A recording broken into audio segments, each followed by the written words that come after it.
Hello guys, ഇന്ന് ഞാൻ എന്നെക്കുറിച്ച് പറയാനാണ് കേട്ടോ വന്നിരിക്കുന്നത്. എൻ്റെ അമ്മയുടെ പേര് ചിന്നു. നല്ല സുന്ദരിയായിരുന്നു കേട്ടോ എൻ്റെ അമ്മ.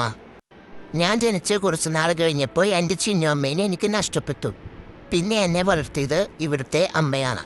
അമ്മ എന്നെ ഒരു മോനെ പോലെയാണ് എന്നെ വളർത്തിയത്. എനിക്ക് പാല് തരും, ബിസ്ക്കറ്റ് തരും. പിന്നെ കുറച്ച് കഴിഞ്ഞപ്പോൾ എനിക്ക് നല്ല മീനൊക്കെ തരും അമ്മ. എനിക്ക് ഭയങ്കര ഇഷ്ടം. എനിക്ക് അമ്മേനെ ഭയങ്കര ഇഷ്ടമാണ്. ഈ അമ്മയുടെ കുട്ടികൾ പഠിക്കണോടത്താ. അത് കാരണം അമ്മയും ഞാനും അടിച്ചു പൊളിച്ചാണ് ഇവിടെ നടന്നിരുന്നത്. പിന്നെ ഒരു ദിവസം ബോംബെയിൽ നിന്ന് ആൻറ്റിയും അങ്കിളും അവരുടെ മോനും വന്നു. ഞങ്ങളെല്ലാവരും അവരുടെ കൂടെ ആയിരുന്നു. എനിക്ക് അവിടെ ചെന്നപ്പോൾ 2 കൂട്ടുകാരെ കൂടെ കിട്ടി, ബ്ലാക്കി, ജൂലിയൻ. ഇപ്പോൾ അവിടെ വീട് പണി നടക്കുകയാണ്. അത് കാരണം ഞാൻ എൻ്റെ വീട്ടിലേക്ക് പോകുന്നു. പിന്നെ ഇടയ്ക്കൊക്കെ ഞാൻ ചെല്ലും ജൂലിനെയും ബ്ലാക്കിനെയും കാണാൻ കൊതിയാവുമ്പോൾ അവരുടെ കൂടെ കളിക്കാനും ഇടയ്ക്കൊക്കെ അവിടെ നോക്കാനുമായിട്ട്. പിന്നെ ഞാൻ ഒരു കാര്യം പറയാൻ വിട്ടുപോയിട്ടോ. എനിക്കൊരു ഗേൾ ഫ്രണ്ട് ഉണ്ട്. അവളുടെ പേരാണ് മിൻകി. ഞങ്ങളുടെ ഇടയിൽ ഒരു വില്ലനുണ്ട്, ഒരു കണ്ടംപുച്ച.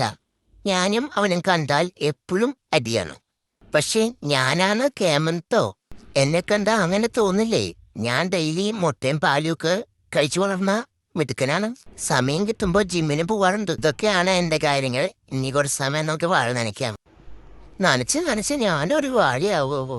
എടാ വാഴയെ നീയൊന്ന് കുളച്ചുണ്ടായിട്ട് വേണം. അത് വിറ്റിട്ട് എനിക്കൊന്ന് പ്രോട്ടീൻ പൗഡർ മേടിക്കാം.